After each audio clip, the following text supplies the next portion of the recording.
Hello YouTube fans, here again. And I figure when it comes to classic horror movies, why not this one?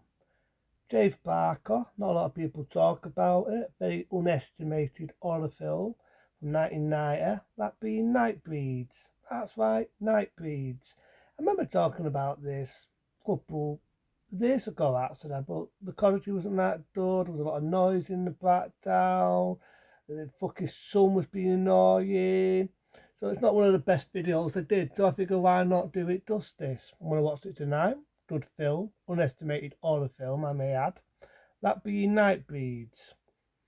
I remember talking about the two Phantasm films and about being fantasy horror films, and these are the horror films I like.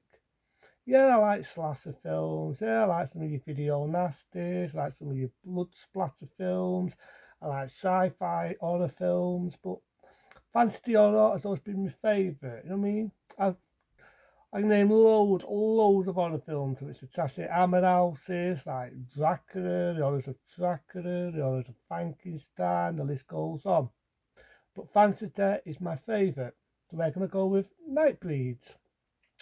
Well, the same director, being Dave Barker, who's given us the Hellraiser films, decided to do this one. This was a couple of years after he did Hellraiser 2, Hellbound. He decided to do this one, being Nightbreed. I do remember the actor that we all know playing Pinhead actually makes a guest appearance in this as one of the leaders of Nightbreed.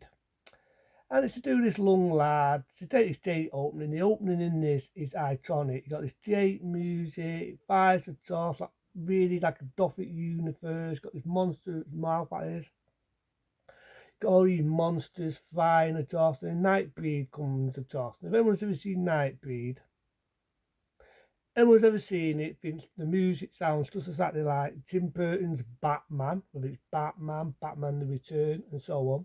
If people think it sounds like Batman, probably because the same people did the music to the Batman film, did the music to this, so it definitely just every time I hear this, I just think of Tim Burton's Batman. I'm expecting to hear the theme tune, you know.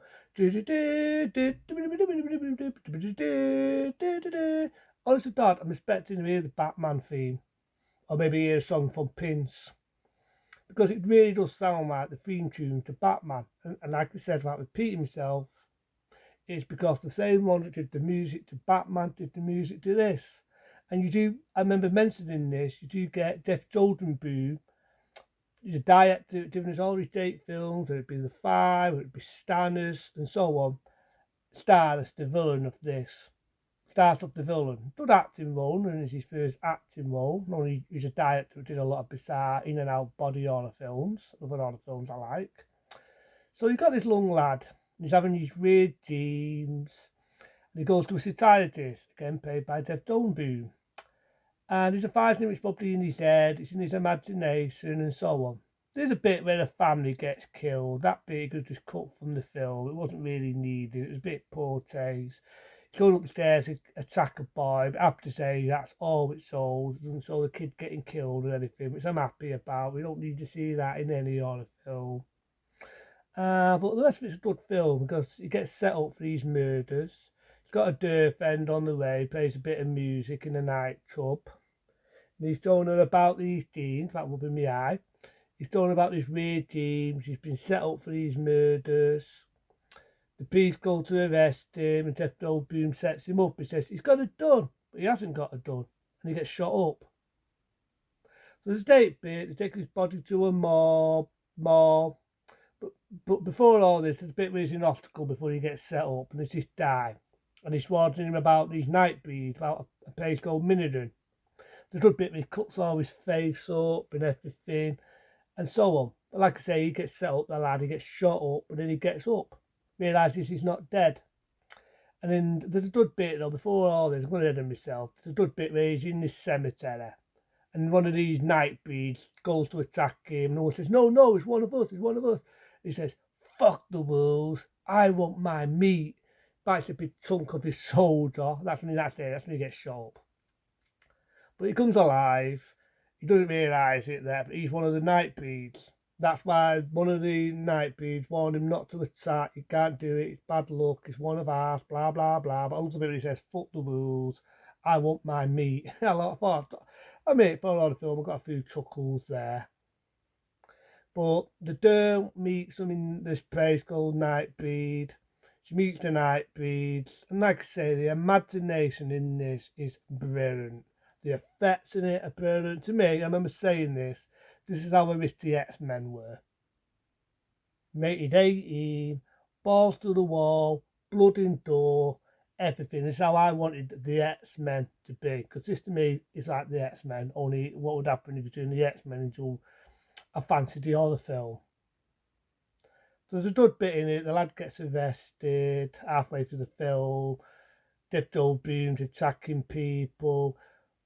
But she makes a mistake. One of her mates, of the girl, meets this person she thinks is a date. Little does she know she gets killed by Death Goldblum. Gets all her face slit up, really gruesome death. You don't see it, it's off steam. The idea she gets killed. There, Death Goldblum's sending his army and he's got it in for the Nightbreeds. He escapes while he's there. Bit of excuses on nudity here, a bit of tits and everything. She kills a copper. He gets out a nick. So about to get out a charge fee card. So all the armies attacking the Nightbreeds. They're killing them left, right, and centre. They kill the leader. Again, played by the actor we all know played Pinhead in the Hellraiser films.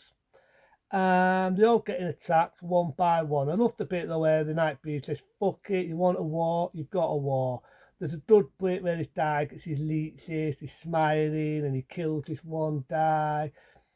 The lad's mate gets killed this time, he gets beheaded. But they really do have some really good gruesome deaths in it. It really doesn't fuck around in the 18 apartment. There's a priest halfway, he gets burnt by this water, looks like holy water, it's obviously not holy water, burns all his face. But spoilers halfway through the film. You've got this one guy who's like working for fucking Death Goldblum, up being not a dick, killing all these Nightbreeds. And apparently they're like vampires. If the sun is to touch one of them, it will fucking burn them. It will burn them. So like I say, this lad got bit. He's now turned into a Nightbreed. Date effects again. Really good practical effects. I miss them golden errors of practical special effects. I miss horror films like this. To me, I don't class this as an horror film. I don't class it as a horror film. I class this as a fantasy film. A fantasy, adventure, whatever you want to call it. I class this as a fantasy film. And it is. But the Nightbreeds get his triumphants. He fights Death Goldblum, the main villain. He falls to his death. The baddie gets killed. And there's a good bit. It's a bit where I'm going to spoil it. The priest got his face burnt, right? One of the evil one, the dickhead one, walks up to him, long blonde, you don't realise he's turned into a Nightbreed and he kills the fucking sergeant of Dick, which is a good scene. They have to find a new place of miniature, and then it ends like that. But they do find it. It does have the typical sequel bait ending, but sadly to say, this wasn't as successful as the Hellraiser films. And it's the same. I'd love to have seen what they would have made of this had they would have made a sequel, but it's never to be. But Nightbreed, like I said, they did a director's cut with a few extra scenes here and there. But Nightbreed, like I say, it come out in 1990. It's a good fantasy horror film. It's something you don't see anymore, sadly to say, because in all fairness, Hollywood doesn't really have imagination anymore. But this is a good one. It's a good one. You've got a few well-known horror stars make a test appearance. Like I say, I think Death Goldblum as the main villain really plays it off really good. The fact that get it back better, it's Death. The fact that Dave Barker, director, was doing his Hellraiser, Hellraiser 2, Hellbound. A couple of years after this, did Hellraiser 3, Hell on Earth, did the Candyman films. What can I say? This is like a good one. It's a good one. And not a lot of people talk about this. This is the same. People talk about movies by Dave Barker. They talk about the Hellraiser films. They talk about Candyman. But this one never gets talked a lot. And it's the same because I remember when this come out, like I say, it wasn't as successful as I thought it was going to be, but it wasn't a bad film neither. It's a good hour of your time. Check it out from 1990. How can I put it? An underrated gem. That's what I call this film. An underrated gem, being Nightbreed.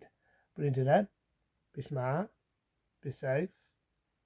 See you later.